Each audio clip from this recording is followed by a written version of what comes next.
Medicine में पढ़ने पिछली क्लास में बाह्य परजीवी जनित रोग कंप्लीट कर दिए थे। बाह्य परजीवी जनित रोग। नेक्स्ट क्लास में अपन स्टार्ट करते हैं आगे अंतर परजीवी जनित रोग। यानी कि बाह्य परजीवी जनित रोग वो होते हैं जो शरीर के बाहर रह के त्वचा को नुकसान पहुंचाते हैं या शरीर को किसी वजह से बाहर से प्रवेश करके या बाहर रह के शरीर को नुकसान पहुंचाते हैं। वो कौन से जीव हो गए? बाह्य परजीवी जीव, जिसके अंदर अपन ने टिक्स पढ़े थे, इसके अलावा जो लाइस पढ़ी थी, माइट्स जो मक्खियां जो होती है वो अपन ने पढ़ा था। अब अपन बात करते हैं अंतर परजीवी जनित रोग। अंतर परजीवी जनित रोग। अंतर परजीवी जनित रोग यानी कि जो शरीर के अंदर रह के शरीर को नुकसान पहुंचाते हैं, अंतर परजीवी जनित रोग कहलाते हैं। यहाँ से आप ध्यान से पढ़ना कि यहाँ से बहुत सारे क्वेश्चन स्टार्ट हो जाते हैं। यहाँ से अपन लगभग कई प्रकार के अपन अलग अलग अंतर परजीवी जनित रोग पढ़ेंगे, वो अपन देख लेते हैं कौन कौन से पढ़ेंगे। क्वेश्चन यहीं से आता है, मतलब हर बार लगभग एग्जाम में क्वेश्चन जो होता है वो यहाँ से बहुत सारे क्वेश्चन पूछे जाते हैं, या तो आपकी कॉलेज वाले एग्जाम में उसमें भी पूछे जा सकते हैं। और इसके अलावा अगर अपन बात करें कंपटीशन एग्जाम की, जो आप एलएसए का एग्जाम दोगे उसके अंदर भी यहाँ से बहुत सारे क्वेश्चन पूछे जाते हैं। तो इसमें अपन कई प्रकार के डिजीज पढ़ेंगे। सबसे पहला लीवर फ्लू।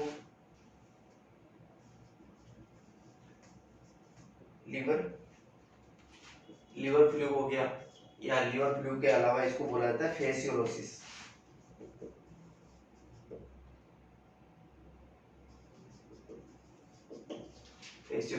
इसके बाद में एम्पिस्टोमोसिस,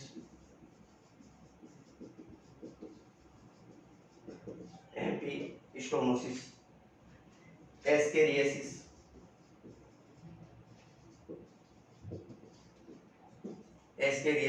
यहाँ से एक गैस्ट्रोएंटराइटिस, पैरासाइटिक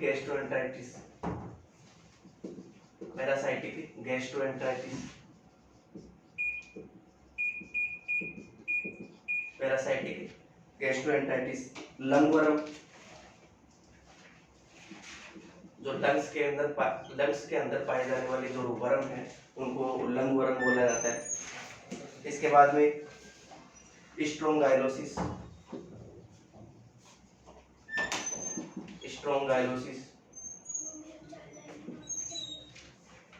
टेपवर्म। क्यों बोला जाता है इसको? क्योंकि ये इनकी संरचना जो होती है एक फित्ते के समान संरचना होती है, इसलिए इनको टेपवर्म बोला जाता है। इसके बाद में सिस्टिसर्कोसिस,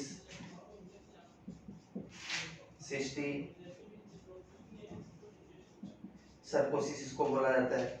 नेजल ग्रेनुलोसा,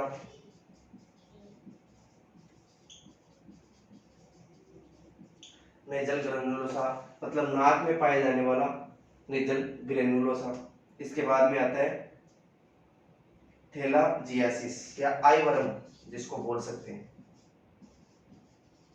ये इस प्रकार के अलग अलग वर्म अपन यहाँ पे पढ़ेंगे। सबसे पहले अपन स्टार्ट करते हैं लीवर फ्लू, यानी कि लीवर में पाया जाने वाला फ्लू।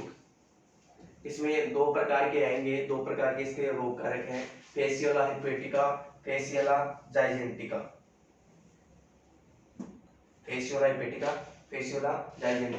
ये दो प्रकार के रोग कारक यहाँ पे अपन पढ़ेंगे। ध्यान से पढ़ना, बहुत सारे क्वेश्चन आते हैं यहाँ से। जो लीवर फ्लू होता है इसमें तो सबसे ज्यादा क्वेश्चन यहीं से बनते हैं। सबसे पहले लीवर फ्लू।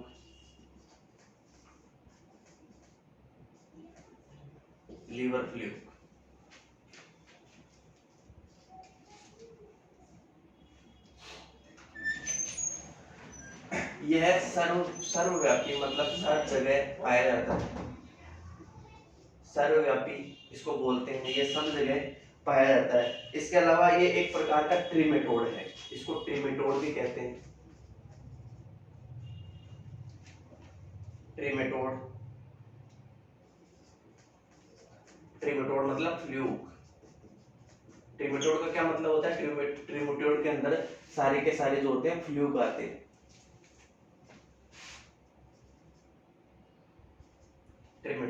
ट्रिमेटोड में सारे के सारे जो होते हैं फ्लूक आते हैं, इसलिए ये एक प्रकार से ट्रिमेटोड के अंदर आता है लीवर फ्लू।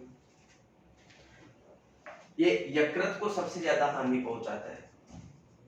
यकृत को सबसे ज्यादा हानि पहुंचाता है। अब वो किस प्रकार यकृत को सबसे ज्यादा हानि पहुंचाता है वो आगे अपन देखेंगे। सबसे पहले तो इसके उपनाम अपन देख लेते हैं। उपनाम यहाँ पे देख लेते हैं। उपनाम में इसको हेपेटिक फेसियोलोसिस भी कहा जाता है। Hepatic hepatic फेसियोलोसिस,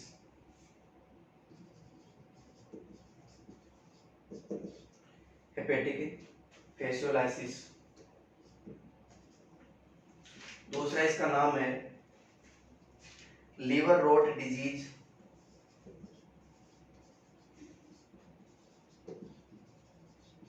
liver rot disease इसको कहा जाता है। हेपेटिक डिस्टोमियासिस,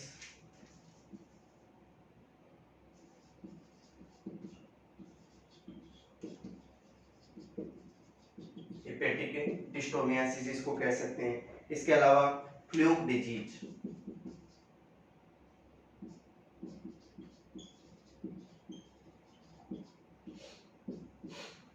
फ्लूक डिजीज भी इसको कहते हैं। ये 4 प्रकार के जो है इसके उपनाम है, जिनको इस नाम से भी इनको जाना जाता है। अब अपन बात करते हैं रोग कारक की, एटियोलॉजी।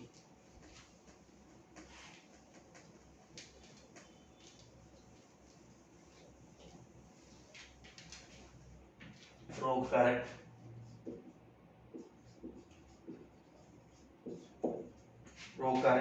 रोग कारक की बात करें तो लीवर की, आपने सुना होगा बाइल डक्ट का नाम सुना होगा। पित्त नलिका शरीर के अंदर जो लीवर से जुड़ी हुई होती है, पित्त नलिका जिसको बाइल डक्ट बोला जाता है, ये फ्लूक जो होता है उसी के अंदर पाया जाता है। जो ये वयस्क अवस्था में जब जाता है, वयस्क अवस्था में जब पहुंचता है तो वयस्क अवस्था में ये उसी के अंदर पाया जाता है। किसके अंदर? ये बाइल डक्ट के अंदर पाया जाता है। लेकिन अगर ये अवयस्क अवस्था में होता है, मतलब इसका बच्चा रूप होता है, चाइल्ड इसकी फॉर्म होती है, जिसको अवयस्क अवस्था बोला जाता है, तो वो लीवर के अंदर पाई जाती है। सही है। और जब ये वयस्क अवस्था में बदलता है तो लीवर से ही किस में चला जाता है? बाइल डक्ट में चला जाता है। अब इसके इटियोलॉजी की बात करें तो 2 प्रकार के यहाँ पे रोग कारक हैं। Fasciola हिपेटिका, Fasciola हिपेटिका। दूसरा फेसियोला, फेसियोला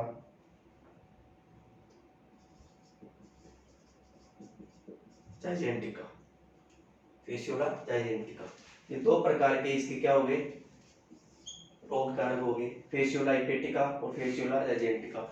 ये आपको ध्यान रखना है, दोनों आपको नाम ध्यान रखने हैं, क्योंकि एग्जाम में बहुत बार इनको पूछा गया है कि फेसियोला हिपेटिका जो है वो कौन सा फ्लूक है, क्या बोला जाता है इसको? लीवर फ्लूक भी बोला जाता है, फेसियोला जाइजेंटिका को भी लीवर फ्लूक बोला जाता है। ये नाम है, उपनाम इनके भी आपको ध्यान रखने हैं, कई बार इनको एग्जाम में पूछा गया है। इनके जीवन चक्र जो होता है, इनका जो जीवन चक्र होता है, जीवन चक्र की अगर बात करें तो जीवन चक्र में एक होस्ट होता है इनके जीवन चक्र में, जिसको क्या बोला जाता है? जैसे कि आपने घेंगे का नाम, स्नेल, स्नेल का नाम सुना होगा, घेंगा, घेंगा। शायद कई लोगों ने तो इसको देखा भी होगा, जैसे कि समुद्र हो गया या ज्यादा पानी जहाँ पे होता है वहां पे आपने स्नेल वहां पे देखा होगा, घेंगा वहां पे आपने सब लोगों ने लगभग मेरे हिसाब से देखा होगा। जो एक अपन बात करते हैं, एक पत्थर जैसी कवरिंग के द्वारा ढका हुआ होता है घेंगा, वो इसका इंटरमीडिएट होस्ट होता है। क्या होता है इसका? Intermediate host.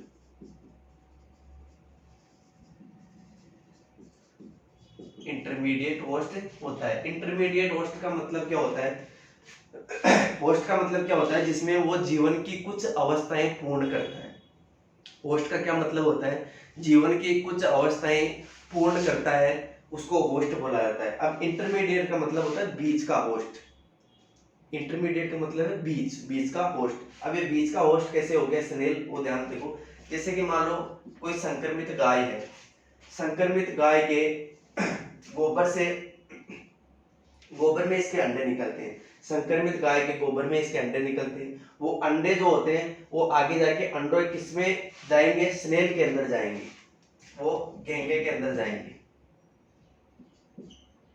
उसके बाद में फिर वापस से गाय में चले जाएंगे। इस प्रकार इसमें घेंगा होना आवश्यक है। इसके लाइफ साइकिल में अगर घेंगा नहीं होगा तो ये अपनी लाइफ साइकिल पूरी नहीं कर पाएगा। इसमें मतलब ऐसा नहीं होता कि डायरेक्ट गाय से गाय में चला गया, ऐसे नहीं होता। सही है, ये पहले गाय से निकलेगा, फिर घेंगे में जाएगा, फिर घेंगे से फिर गाय में संक्रमण उत्पन्न करेगा। ये ऐसे नहीं होगा कभी कि अगर किसी को अगर घेंगा नहीं मिलता है, किसी जीव को या किसी फेसियोला जायजेंटिका के अंडे को घेंगा नहीं मिलता है तो वो संक्रमण पूर्ण नहीं कर पाएगा, वो वहीं पे मर जाएगा। उसको मतलब अपने जीवन चक्र पूर्ण करने में घेंगे की आवश्यकता पड़ती है। इसलिए इस घेंगे को इस लिवर फ्लूक का इंटरमीडिएट होस्ट कहा जाता है। क्या कहा जाता है इसको? इंटरमीडिएट होस्ट कहा जाता है, क्योंकि बीच का होस्ट है ये दोनों। ये संक्रमित गाय होगी, ये संक्रमित गाय, सही है, ये हो गया घेंगा। इसके बाद में ये स्वस्थ गाय, सही है। तो संक्रमित गाय से जब इसके अंडे गोबर के द्वारा शरीर से बाहर निकलते हैं तो वो अंडे पहले घेंगे में जाएंगे, फिर उस स्वस्थ गाय को संक्रमित करेंगे। ऐसा नहीं है कि संक्रमित गाय से सीधा किसी स्वस्थ गाय में संक्रमण हो जाए, ऐसा इसमें नहीं होता है। इसमें घेंगा इसकी आवश्यकता है, यानी कि घेंगा उसको आवश्यक रूप से चाहिए ही चाहिए। घेंगे के अंदर अगर इसका कोई भी जीवन चक्र नहीं चलता है तो ये नष्ट हो जाता है थोड़ी देर में, इसमें घेंगा आवश्यक होता है। इसलिए आपको ये ध्यान रखना है, सोच लो, याद कर लो यहीं पे कि लिवर फ्लूक जो होता है, लिवर फ्लूक जैसे कि फेसियोला हेपेटिका, फेसियोला जायजेंटिका, इसमें इंटरमीडिएट होस्ट आवश्यक होता है। इंटरमीडिएट होस्ट कौन सा होता है इसका? स्नेल, घेंगा। ये आपको यहीं पे याद रखना है। यहीं पे याद कर लो कि लिवर फ्लूक का इंटरमीडिएट होस्ट क्या कहलाता है? स्नेल। ये स्नेल इसके अंदर इंटरमीडिएट होस्ट का कार्य करता है। कई बार एग्जाम में पूछा गया है, फिर से बता रहा हूँ कि जो लिवर फ्लूक है, फेसियोला हेपेटिका, फेसियोला जायजेंटिका, इसमें इंटरमीडिएट होस्ट का कार्य कौन करता है? स्नेल, घेंगा। सही।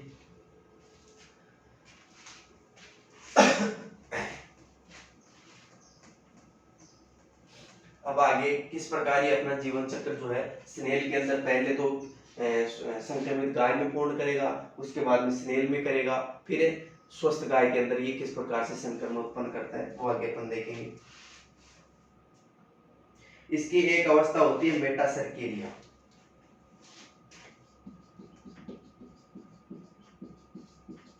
मेटासर्केरिया ये इन्फेक्टिव स्टेज होती है, संक्रमण अवस्था। संक्रमण अवस्था का मतलब क्या हो गया? किसी स्वस्थ जीव को संक्रमण करने वाली, किसी स्वस्थ जीव में प्रवेश करने वाली अवस्था संक्रमण अवस्था कहलाती है। तो इसके अंदर आपको मेटासर्केरिया बहुत सारी आएंगे, अभी सर्केरिया हो गया, रेडिया हो गया, मेटासर्केरिया हो गया, आगे अपन पढ़ेंगे इसकी बहुत सारी अवस्थाएं, कम से कम 4-5 ऐसी अवस्थाएं हैं जो आप पहली बार इनके नाम सुनोगे। मेटासर्केरिया, सर्केरिया, रेडिया, ये इसकी अवस्थाएं होती है, इसके डेवलपमेंट की अवस्थाएं होती है। तो जब मेटासर्केरिया किस में बनती है? घेंगे में बनती है ये मेटासर्केरिया, और घेंगे से फिर बाहर निकल जाती है। बाहर निकलने के बाद किसी पेड़ पौधे से चिपक जाती है। पेड़ पौधे को जब कोई स्वस्थ पशु खाता है तो ये मेटासर्केरिया उसके अंदर, स्वस्थ पशु के अंदर चली जाएगी और स्वस्थ पशु में फिर रोग उत्पन्न करेगी। तो इसमें मेटासर्केरिया कौन सी हो गई? संक्रमण अवस्था। आगे मैं बताऊंगा, अपन इसकी लाइफ साइकिल पढ़ेंगे तो आगे बताऊंगा कि कौन सी अवस्था जो है वो संक्रमण अवस्था है, कौन सी अवस्था घेंगे में पाई जाती है इसकी, कौन सी स्वस्थ पशु में संक्रमण करती है और उसमें किस किस प्रकार से बदलाव होते हैं, वो अपन आगे सारे के सारे देखेंगे। ये हो गया इसका क्या? इटियोलॉजी। इटियोलॉजी में ध्यान रखना, फेसियोला हेपेटिका, फेसियोला जायजेंटिका, जीवन चक्र में इंटरमीडिएट होस्ट कौन हो गया? स्नेल हो गया, और मेटासर्केरिया इसकी संक्रमण अवस्था हो गई। अगर ओटी फिलअप आएगा तो इनमें से आएगा, सही है, ओटी फिलअप आएगा तो इनमें से ही यहीं से आ जाएगा।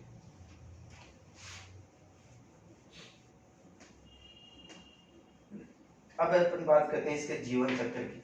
जीवन चक्र को ध्यान से देखना, इसकी कई अवस्थाएं होती है। जीवन चक्र इसका एग्जाम में कई बार पूछा गया है। लिवर फ्लू का जीवन चक्र कई बार बड़े तौर पे भी इसका क्वेश्चन आ जाता है, बड़ा क्वेश्चन आता है वो। जीवन चक्र, जीवन चक्र सबसे पहले तो वयस्क परजीवी वयस्क परजीवी कहाँ रहता है? वयस्क परजीवी ओष्ठ की बाइल डक्ट में रहता है, पित्त नलिका में, पित्त नलिका में रहता है। अभी मैंने बताया था आपको कि वयस्क परजीवी जो है ओष्ठ की किस नलिका में रहता है? पित्त नलिका में रहता है। और पित्त नलिका से क्या निकलता है? बाइल जूस, सही है, बाइल पिगमेंट, बाइल जूस निकलते हैं, जो किसके द्वारा, जो किसमें छोड़ दिए जाते हैं? आंत में छोड़ दिए जाते हैं। और इनके साथ साथ ही यह वायरस जो है, सॉरी, यह परजीवी जो है, इसके अंडे जो होते हैं वो फेसेस के द्वारा, गोबर के द्वारा वातावरण में आ जाते हैं। यहाँ पे जो परजीवी है, परजीवी यहाँ पे अंडोत्सर्ग या अंड उत्पादन करता है। किसके अंदर? पित्त नलिका के अंदर। पित्त नलिका में परजीवी, पित्त नलिका में परजीवी अंडों का उत्पादन करता है।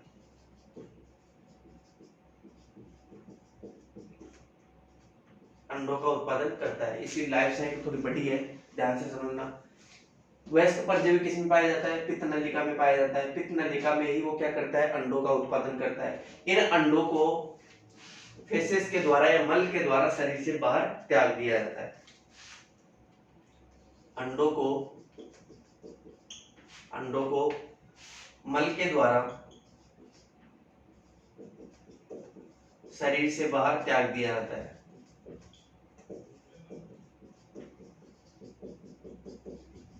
त्याग दिया जाता है। इन अंडों को मल के द्वारा शरीर से बाहर त्याग दिया जाता है। उसके बाद में ये क्या किस में आ जाते हैं? वातावरण में आ जाते हैं, सही है। वातावरण में आने के बाद अनुकूल परिस्थितियां देख के इनके अंदर फर्स्ट लार्वल स्टेज आती है, मतलब अंडों से पहला लार्वा बनता है। अनुकूल परिस्थिति देखकर या अनुकूल वातावरण आने पर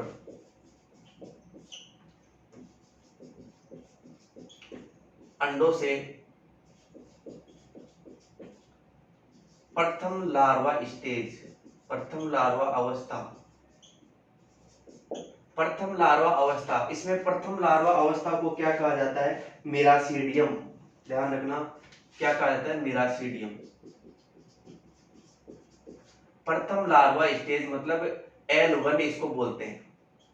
L1 स्टेज, L1 का मतलब होता है लार्वा फर्स्ट, यानी कि प्रथम लार्वा, L1 स्टेज बोला जाता है इसको। कौन सी है? मिरासीडियम। इसको ध्यान रखना है, स्टार कर लो, एग्जाम में कई बार इसका नाम आया हुआ है कि लिवर फ्लूक या फेसियोला हिपेटिका में L1 स्टेज कौन सी है? मिरासीडियम। क्या कहलाती है? मिरासीडियम। ध्यान रखना, इसकी प्रथम जो लार्वा स्टेज क्या कहलाती है? मिरासीडियम। मतलब अंडों से पहला लार्वा बनेगा तो उस लार्वा को क्या कहा जाता है? मिरासीडियम कहा जाता है। जब अंडे मल के द्वारा शरीर से बाहर त्यागे जाते हैं तो सबसे पहले अनुकूल वातावरण देख के, यानी कि वातावरण में अगर नमी अच्छी है, वातावरण में तापमान ठीक ठाक है, सही है, उस स्थिति में ये देख के जो अंडे होते हैं वो अंडों से पहला लार्वा बनता है, उसको क्या बोला जाता है? मिरासीडियम। पहले लार्वे को क्या बोला जाता है? मिरासीडियम। मिरासीडियम जो होता है अंडे से मुक्त हो जाता है। L1 जो है मतलब पहला लार्वा L1 अंडे से मुक्त हो जाता है, मुक्त हो जाता है। L1 जो है वो अंडे से मुक्त हो जाता है। इसके बाद में यह है मिरासीडियम, मतलब L1 अवस्था हो गई, मिरासीडियम बोला जाता है इसको। अब ये मिरासीडियम जो है, ये L1 अवस्था, ये अब घेंगे की तलाश में रहती है। अब इसको घेंगा चाहिए। क्या चाहिए? अब इसको घेंगा चाहिए, मतलब L1 स्टेज तो बन गई वातावरण में, अब दूसरी लार्वा अवस्था बनाने के लिए क्या चाहिए इसको? अब इसको घेंगा चाहिए। इसके बाद में दूसरी लार्वा अवस्था बनाने के लिए क्या चाहिए इसको? L2 बनाने के लिए या L2 में परिवर्तित होने के लिए L1 को L2 में परिवर्तित होने के लिए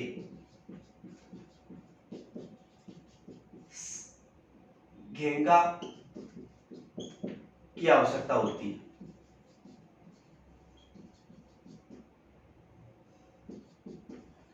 घेंगे की आवश्यकता होती है मतलब जो इंटरमीडिएट होस्ट है उसकी आवश्यकता पड़ेगी यहाँ पे, क्योंकि L1 तो कहाँ पे बन गई, वातावरण के अंदर बन गई। अब ये तो वातावरण में बढ़ चुकी है, अब L2 में बदलने के लिए, L1 को L2 में बदलने के लिए घेंगे की आवश्यकता होती है। और अगर 24 से 30 घंटे के अंदर, 24 से 30 घंटे के अंदर, ध्यान रखो 24 से 30 घंटे के अंदर अगर इसको घेंगा नहीं मिलता है तो L1 की मृत्यु हो जाएगी। यानी कि ये L1 इसको चाहिए क्या, घेंगा, इसको घेंगा चाहिए। और कितनी देर में चाहिए, 24 से 38 घंटे के अंदर अंदर इसको घेंगे की आवश्यकता, स्नेल की आवश्यकता पड़ती है। अगर 30 घंटे के अंदर अंदर इसको घेंगा नहीं मिलता है, स्नेल नहीं मिलता है, तो L1 अवस्था की मृत्यु हो जाती है। सही है। अब मान लेते हैं कि L1 अवस्था को L2 में बदलने के लिए घेंगा मिल गया। अब घेंगा मिलने के बाद, ये स्नेल मिलने के बाद ये L2 अवस्था में परिवर्तित हो जाता है।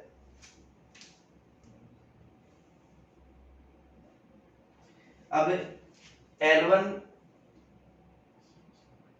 L1 जो है स्नेल के ऊतकों में प्रवेश करता है। L1 स्नेल के ऊतकों में प्रवेश करता है।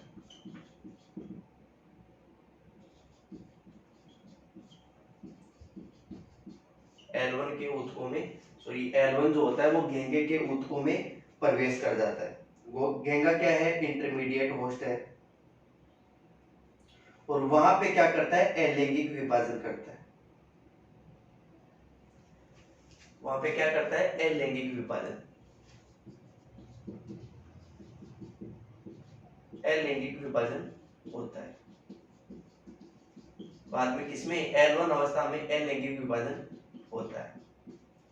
अब ये अलैंगिक विभाजन होगा, इसके बाद में क्या बनेगा, अलैंगिक विभाजन से मीरासीडियम से किसका निर्माण होता है, मीरासीडियम से स्पोरोसिस्ट का निर्माण होता है।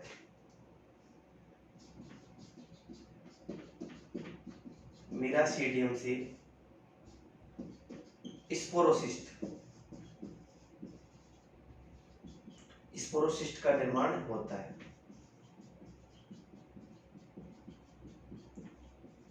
स्पोरोसिस्ट का निर्माण होता है। ये अगली लार्वल स्टेज होगी, कौन सी, स्पोरोसिस्ट। स्पोरोसिस्ट मतलब L2 लार्वा स्टेज दूसरी क्या होगी, स्पोरोसिस्ट। सही है। तो मीरासीडियम से अलैंगिक विभाजन द्वारा स्पोरोसिस्ट का निर्माण होता है।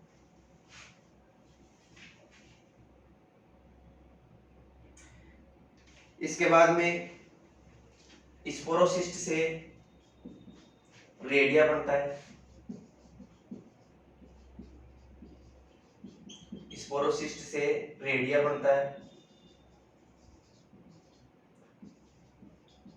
स्पोरोसिस्ट से क्या बनता है, रेडिया बनता है। इसके बाद में रेडिया से क्या बनता है, सर्केरिया बनता है। रेडिया से सर्केरिया बनता है।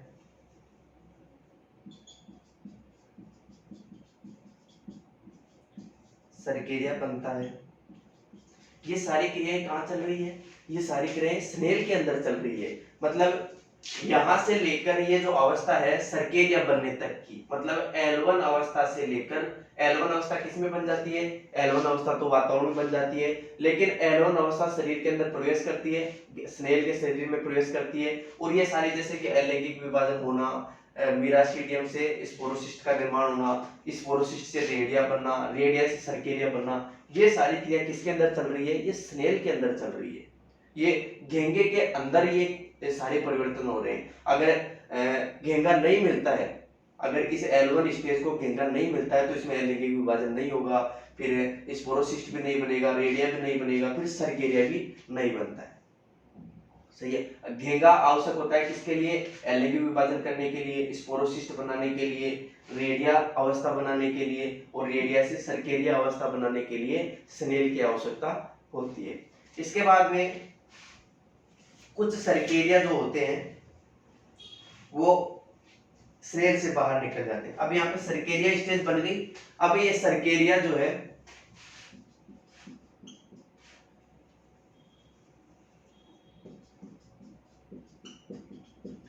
सर्केरिया स्नेल से बाहर निकल जाते हैं, स्नेल से बाहर आ जाते हैं। बाहर आकर जो भी घास फूस होता है, पेड़ पौधे होते हैं, उनसे चिपक जाते हैं। बाहर आकर घास से चिपक जाते हैं। अब इन घास को जो है कोई पशु खाएगा, कोई स्वस्थ पशु, जैसे कि इसका होस्ट है केटल, सीप, गोट, भेड़, बकरी जो भी है, वो इस घास को खाते हैं। ये सर्केरिया स्नेल से बाहर आ गया। अब स्नेल से बाहर आने के बाद ये किससे चिपक जाएगा? घास से चिपक जाएगा। इस घास से चिपकने के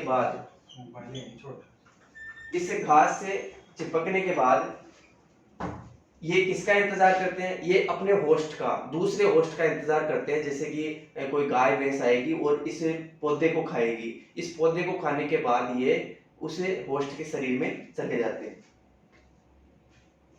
फिर स्वस्थ पशु इसे खाता है।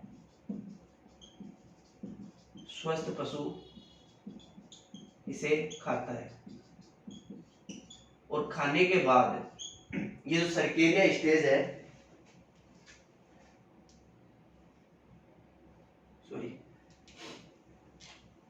ये चिपक जाते हैं। चिपकने के बाद ये अपने ऊपर एक आवरण का निर्माण करते हैं। ये सर्केरिया अपने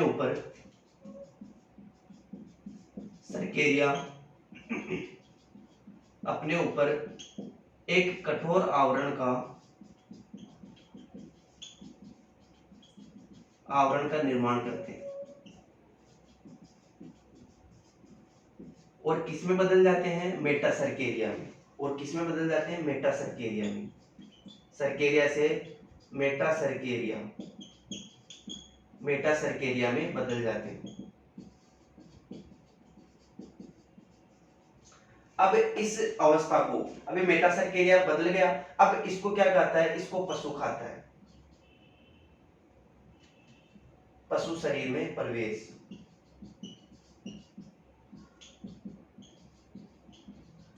पशु शरीर में प्रवेश। तो पशु शरीर में कौन सी अवस्था प्रवेश कर रही है? मेटासर्केरिया। पशु शरीर के अंदर कौन सी अवस्था प्रवेश कर रही है? इसकी मेटासर्केरिया। इसलिए इस मेटासर्केरिया को संक्रमण अवस्था कहा जाता है। इस मेटासर्केरिया को क्या कहा जाता है? संक्रमण अवस्था कहा जाता है। मैंने अभी थोड़ी देर पहले आपको बताया था कि इसकी इन्फेक्टिव स्टेज, संक्रमण अवस्था कौन सी है? मेटासर्केरिया। और यही मेटासर्केरिया शरीर में, पशु के शरीर में प्रवेश करके रोग उत्पन्न करती है। इसके बाद में क्या होता है? इस मेटासर्केरिया से अवयस्क फ्लूक का निर्माण होता है। फिर अवयस्क फ्लूक का निर्माण होता है।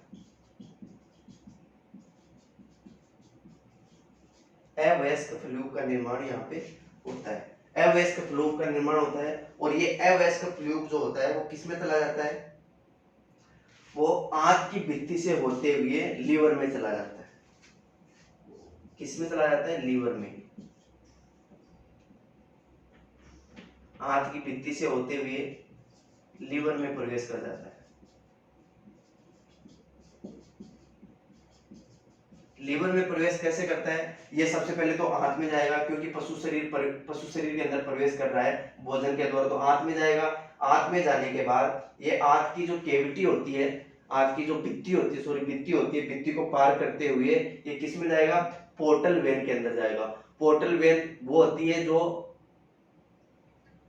लीवर तक जाती है, लीवर तक रक्त पहुंचाती है या लीवर से रक्त को लेके आती है। तो पोर्टल वेन के अंदर ये चला जाएगा और पोर्टल वेन होते हुए ये लीवर के अंदर चला जाता है।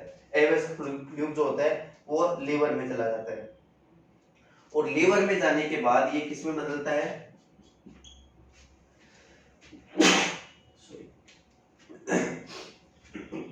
लीवर में जाने के बाद ये वयस्क फ्लूक में बदल जाता है।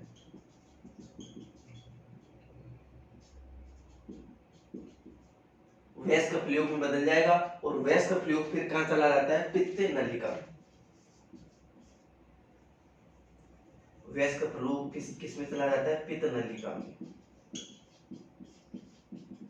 और पित्त नलिका में रह के फिर अंडों का उत्पादन करता है। अंडों का उत्पादन करके फिर वापस से वो मल के द्वारा शरीर से बाहर निकल जाता है। सही है, ये इसकी लाइफ साइकिल होगी। इस प्रकार का ये जीवन चक्र इसका होता है। इसलिए इसमें दो इंटरमीडिएट की आवश्यकता होती है। एक तो दो होस्ट की आवश्यकता होती है इसमें। एक तो पहला इंटरमीडिएट होस्ट कौन सा हो गया? स्नेल हो गया, घेंगा हो गया। और इसके अलावा एक होता है वो पशु होता है, जैसे कि कैटल, बफेलो, शीप। अब इसको दोबारा समझो।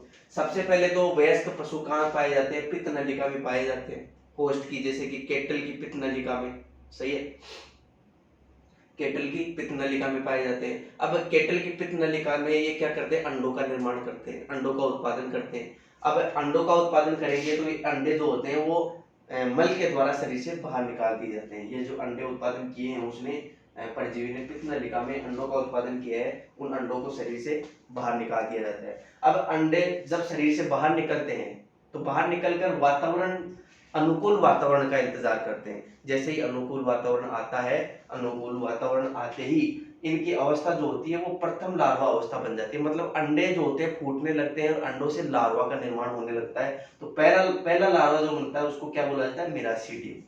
प्रथम लार्वा को क्या बोला जाता है? मिरासीडियम। क्या बोला जाता है प्रथम लार्वा को? मिरासीडियम। ध्यान रखना, प्रथम लार्वा क्या बोला जाता है? मिरासीडियम। तो अब मिरासीडियम जो होते हैं वो अंडे से बाहर निकल जाते हैं, क्योंकि अब लार्वा बन चुके हैं। लार्वा जो होते हैं वो मिरासीडियम अंडे से बाहर निकल गए। अब अंडे से बाहर निकलने के बाद इनको क्या पड़ेगी? इनको घेंगे की आवश्यकता पड़ती है। अब घेंगे कहाँ मिलते हैं? घेंगे सबसे ज्यादा इनको पानी की आवश्यकता होती है। जहाँ पर पानी का एरिया ज्यादा होता है, जहाँ पर पानी ज्यादा होता है, जैसे कि अपने राजस्थान की बात करें तो उदयपुर एरिया हो गया, सिरोही एरिया हो गया, जिसमें पानी ज्यादा होता है जिस एरिया के अंदर, वहां पे ये ज्यादा फैलता है ये रोग। क्योंकि जो घेंगा होता है वो पानी के अंदर ही पाया जाता है। घेंगे को जीवित रहने के लिए पानी की आवश्यकता होती है, और जहाँ पे पानी ज्यादा होता है वहीं पे घेंगा भी वहीं पे पाया जाता है, और वहीं पे ये रोग ज्यादा होता है। तो अब इस मिरासीडियम अवस्था को आगे इसके डेवलपमेंट के लिए, आगे अवस्था बनाने के लिए घेंगे की आवश्यकता होती है। घेंगा उसको चाहिए 24 से 30 घंटे के अंदर अंदर उसको घेंगा चाहिए, नहीं तो इसकी मृत्यु हो जाएगी। अब घेंगा मिलने के बाद ये जो L1 अवस्था है मिरासीडियम घेंगे में प्रवेश करती है, घेंगे के ऊतकों में प्रवेश करती है, और वहां पे जाने के बाद एल लैंगिक विभाजन करेगी। एल लैंगिक विभाजन से क्या बनेगा? स्पोरोसिस्ट बनेगा। मिरासीडियम से क्या बनेगा? स्पोरोसिस्ट बनेगा। इसके बाद में स्पोरोसिस्ट से रेडिया बनता है, रेडिया से क्या बनता है? सर्केरिया बनता है। अब ये सर्केरिया जो होते हैं वो स्नेल से बाहर निकल जाते हैं। स्नेल से बाहर निकलने के बाद ये किसी घास फूस से चिपक जाते हैं। घास फूस से चिपकने के बाद ये क्या करते हैं? ये अपने ऊपर एक कठोर आवरण का निर्माण करते हैं ताकि वातावरण से बचा जा सके। कठोर आवरण का निर्माण करने के बाद ये किसमें बदल जाते हैं? मेटासर्केरिया में बदल जाते हैं। अब मेटासर्केरिया जो होती है वो इसकी इन्फेक्टिव स्टेज कहलाती है, मतलब संक्रमण अवस्था कहलाती है। ये जो मेटासर्केरिया है ये पशु शरीर के अंदर प्रवेश करती है, और पशु शरीर में प्रवेश करने के बाद ये आंत से होते हुए, पोर्टल वेन से होते हुए, आंत से होते हुए, पोर्टल वेन से होते हुए किसमें प्रवेश कर जाती है? लीवर के अंदर प्रवेश कर जाती है। और लीवर में फिर ये जो इमेच्योर फ्लूक है ये किसमें बदल जाता है? मेच्योर फ्लूक में या परिपक्व फ्लूक में बदल जाता है। परिपक्व फ्लूक फिर कहाँ चला जाएगा? पित्त नलिका में। वयस्क परजीवी कहाँ चला जाएगा? पित्त नलिका में। फिर यही चक्कर वापस से स्टार्ट हो जाएगा। तो ये हो गया इसका जीवन चक्र। समझ में आया? ये हो गया इसका जीवन चक्र। कई बार इसको एग्जाम में पूछा गया है। इसकी स्टेज भी आपको ध्यान रखनी है। पहला लार्वा मिरासीडियम लार्वा, सही है, और संक्रमण अवस्था मेटासर्केरिया। प्रथम लार्वा मतलब प्रथम अवस्था कौन सी होगी? मिरासीडियम, और बाद में जो संक्रमण अवस्था है वो क्या कहलाती है? मेटासर्केरिया। सही है, तो ये चीज आपको ध्यान रखनी है यहाँ पे। एक तो इसके बारे में ध्यान रखना है, और इसके अलावा मिरासीडियम के बारे में ध्यान रखना है, और इसके साथ साथ इसमें जो स्नेल है ये भी आपको ध्यान रखना है। इंटरमीडिएट होस्ट स्नेल, ये भी ध्यान रखनी है। इस लाइफ साइकिल में 3-4 चीजें आप ध्यान रख लो। ठीक है, बाकी अपन नेक्स्ट क्लास में पढ़ेंगे।